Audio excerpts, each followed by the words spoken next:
our topic is minorities in India. Minorities ये term हमारे constitution में कहीं भी डिफाइन नहीं है, लेकिन ब्रॉडली 2 काइंड्स के माइनॉरिटीज़ को हमारे कॉन्स्टिट्यूशन में रिकॉग्नाइज किया गया। वो 2 माइनॉरिटीज़ कौन से हैं? Linguistic minorities and religious minorities. Linguistic minorities identify करती है particular state government based on the population of every lingual groups. But जब मैं बात करती हूँ रिलीजियस माइनॉरिटीज़ की, तो इसको रिकॉग्नाइज करती हैं सेंट्रल गवर्नमेंट। और सेंट्रल गवर्नमेंट ने अभी तक 6 रिलीजियस ग्रुप्स, जिसमें आते हैं पारसी, सिख, जैन, बुद्धिस्ट, इन सबको रिकॉग्नाइज कर लिया है as minorities, religious minorities in India. Now next we are talking about the safeguards provided for minorities in India. Friends, सबसे पहले 2 टाइप के सेफगार्ड हमारे कॉन्स्टिट्यूशन में प्रोवाइड किए गए माइनॉरिटीज़ को। जब मैं बात करती हूँ कॉमन डोमेन में प्रोवाइडेड किए गए सेफगार्ड्स की, तो ये एक ऐसे सेफगार्ड्स है जो कि सिटीज़न ऑफ इंडिया को भी इंक्लूड करते हैं। सभी सिटीज़न ऑफ इंडिया को ये अपने अंदर इंक्लूड करते हैं और सबको इंक्लूडिंग माइनॉरिटीज़ को ये राइट्स अवेलेबल हैं। जैसे कि अगर मैं पूछूँ आर्टिकल 14, आर्टिकल 15, आर्टिकल 16, ये एक तरह से किसी भी रिलीजन, रेस, किसी भी कास्ट के आधार पर कोई भी डिस्क्रिमिनेशन को मना करते हैं। तो यानी कि मतलब क्या हुआ कि अदर सिटीज़न के साथ माइनॉरिटीज़ को भी ये राइट्स प्रोवाइड किए गए। तो ये है कॉमन डोमेन में प्रोवाइडेड प्रोविजंस जो कि सेफगार्ड करते हैं माइनॉरिटीज़ के आइडेंटिटी, उनके राइट्स को। जब मैं बात करती हूँ सेपरेट डोमेन की, तो सेपरेट डोमेन में प्रोवाइडेड जितने भी माइनॉरिटीज़ को राइट्स दिए गए हैं वो ब्रॉडली हैं आर्टिकल 29, जिसमें 2 क्लॉजेज हैं, आर्टिकल 29(1) और आर्टिकल 29(2). आर्टिकल 29(1) क्या कहते हैं? आर्टिकल 29(1) में ये बोला गया है कि कोई भी सेक्शन अपनी लैंग्वेज, कल्चर या स्क्रिप्ट को कंजर्व कर सकते हैं। आर्टिकल 29 के क्लॉज 2 में ये कहा गया है कि रिलीजन, रेस, कास्ट, लैंग्वेज, इन सब के आधार पे किसी भी सिटीज़न को किसी भी एजुकेशन इंस्टीट्यूशन में एडमिशन का डिनाई नहीं किया जा सकता। बढ़ते हैं आगे, आर्टिकल 30 के क्लॉज 1 में ये कहा गया है कि कोई भी एजुकेशन इंस्टीट्यूशन माइनॉरिटीज़ इस्टेब्लिश कर सकते हैं या एडमिनिस्टर कर सकते हैं।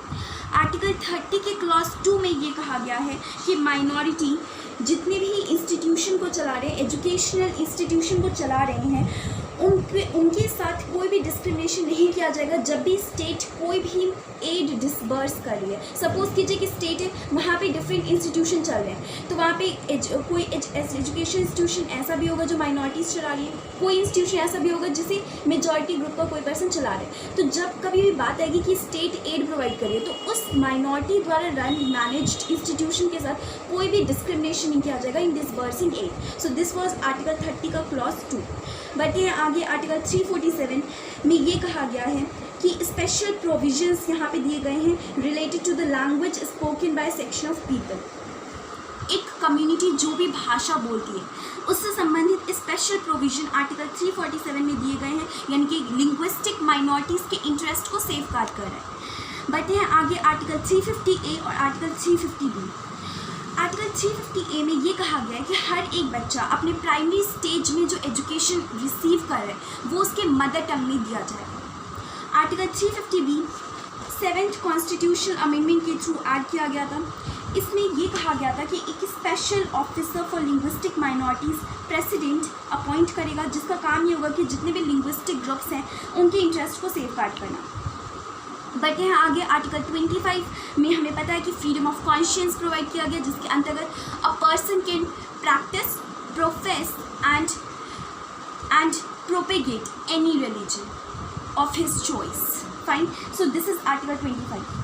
So these were the constitutional provision, and article 26 as well, because article 26 provides the freedom to manage religious affairs, and this is meant for religious minorities. Fine, so now let us move that there is also a national commission for minorities, but it is coming under the statutory body or the bodies constituted for the interest of minorities. So now let us move with what kind of schemes were made for the welfare of minorities in India. Friends, मैंने ये देखा कि अगर आप suppose कोई भी answer लिख रहे हैं, जब आप आंसर लिख रहे हैं तो वहाँ पे आपको अपने एग्ज़ाम में कुछ स्कीम्स को भी लिखना ज़रूरी हो जाता है। तो इसलिए हम यहाँ पे 3 पार्ट में इस पूरे स्कीम्स को डिस्कस करेंगे। सबसे पहले promotion of education. Promotion of education में सबसे पहले scholarship pre matric post matric दोनों फेज़ में दिया जाता है उन बच्चों को जो कि माइनॉरिटीज़ कम्युनिटी से बिलोंग करते हैं, ताकि वो फर्दर अपने एजुकेशन को परस्यू कर सके और अपने एक्सेलेंस को फर्दर अपवर्ड्स लेकर जा सके। तो इस पर्पज़ से स्कॉलरशिप दिया जाता है माइनॉरिटीज़ कम्युनिटी से बिलोंग करने वाले बच्चों को। दूसरा यहाँ पे इंटरेस्ट सब्सिडीज़ का स्कीम दिया जाता है। देखिए, इंटरेस्ट सब्सिडी किस पे मिलेगा? सपोज़ कीजिए कोई माइनॉरिटी कम्युनिटी का बच्चा है, वो ओवरसीज स्टडीज़ के लिए कोई हायर एजुकेशन के लिए जा रहा है, तो उस सिचुएशन में अगर वो लोन ले रहा है तो उस लोन पे उसे इंटरेस्ट सब्सिडी प्रोवाइड किया जाएगा अगर वो माइनॉरिटी कम्युनिटी से बिलोंग करता है, ताकि वो अपनी ओवरसीज स्टडी को फिनेंस कर सके और उसके ऊपर इतना ज़्यादा भार भी ना हो, ओवरबर्डन ना हो वो अपने लोन की वजह से। बढ़ते हैं आगे। थर्ड है मौलाना आज़ाद नेशनल फेलोशिप। ये फेलोशिप के रूप में फिनेंशियल असिस्टेंस प्रोवाइड करती है ये इंस्टीट्यूशन माइनॉरिटी कम्युनिटी से बिलोंग करने वाले बच्चे को। बढ़ते हैं आगे। नया सवेरा एक ऐसा स्कीम है जिसमें कॉम्पिटिटिव एग्ज़ाम के लिए जितने भी कॉम्पिटिटिव एग्ज़ाम है जिससे कि गवर्नमेंट जॉब्स मिलते हैं उसके लिए फ्री कोचिंग प्रोवाइड किया जाएगा माइनॉरिटी कम्युनिटी से बिलोंग करने वाले बच्चों को।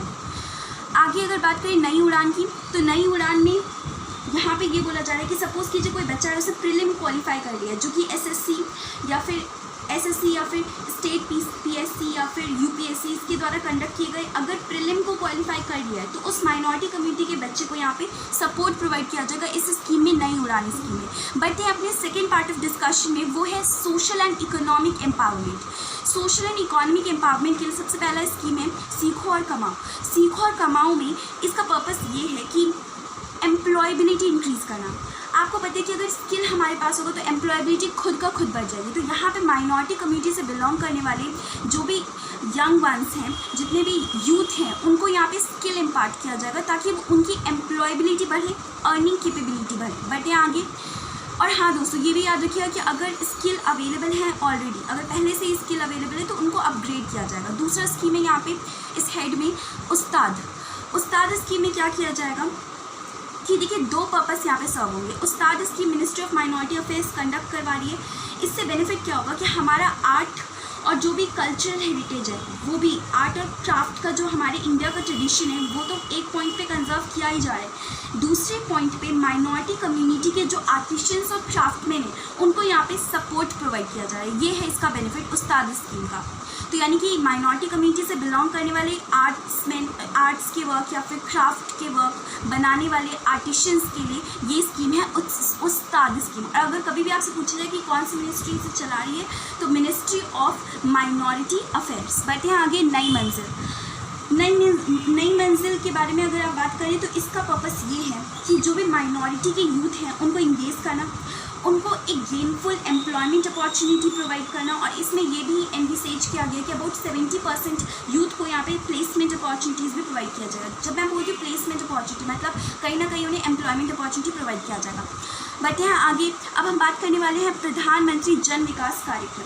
देखिए, प्रधानमंत्री जन विकास कार्यक्रम में लिविंग कंडीशंस को बेहतर बनाने के लिए एक मुहिम छेड़ी गई है। इसमें क्या किया जाएगा, जिन भी ऐसे एरियाज़ हैं जहाँ पे माइनॉरिटी कंसंट्रेटेड हैं उन 13,000 बैकवर्ड एरियाज़ को पहले आइडेंटिफाई किया जाएगा और उसके बाद वहाँ पे सोशल इकोनॉमिक इंफ्रास्ट्रक्चर और वहाँ पे क्वालिटी ऑफ लिविंग को अपग्रेड किया जाएगा। और याद रखिएगा दोस्तों, अगर कभी भी पूछा जाए कि ये सेंट्रली स्पॉन्सर्ड स्कीम है या फिर सेंट्रल सेक्टर स्कीम है, तो आपको आंसर हमेशा ये लिखना है सेंट्रली स्पॉन्सर्ड स्कीम है। और मैं एक बात क्लियर कर दूँ, सेंट्रली स्पॉन्सर्ड स्कीम का मतलब है कि इसमें सेंट्रल गवर्नमेंट एड कुछ प्रोवाइड करेगी और स्टेट भी यहाँ पे प्रोवाइड करेगी। जैसे अगर नॉर्मल स्टेट की बात करें तो वहाँ पे ये 60-40 का रहता है। अगर स्पेशल कैटेगरी स्टेटस या फिर अदर स्टेट्स की बात करें तो वहाँ पे ये कोटा रहता है 90-10 का। बैठे हैं आगे। अब हम बात करने वाले हैं एक तरह से आइडेंटिटी को सेफ गार्ड करने के लिए क्या क्या प्रोविजंस बनाए गए हैं। तो इसमें आते हैं हमारे सबसे पहले हमारी धरोहर और हुनर हाट। हमारी धरोहर में जितने भी रिच कल्चरल हेरिटेज है माइनॉरिटी कम्युनिटी के उसको प्रिजर्व किया जाएगा। हुनर हाट में एक तरह से जितने भी आर्टिशियंस हैं, क्राफ्ट्समैन हैं, उनके कोई भी वर्क्स हैं, उनके कल्चर से जुड़े कोई भी वर्क्स हैं तो उसको यहाँ पे एग्जीबिशन किया जाएगा। ठीक है, तो ये हुनर हाट आप याद रख सकती हैं। और हज पिलग्रिमेज को भी यहाँ पे एग्जीक्यूट करिए मिनिस्ट्री ऑफ माइनॉरिटी अफेयर्स।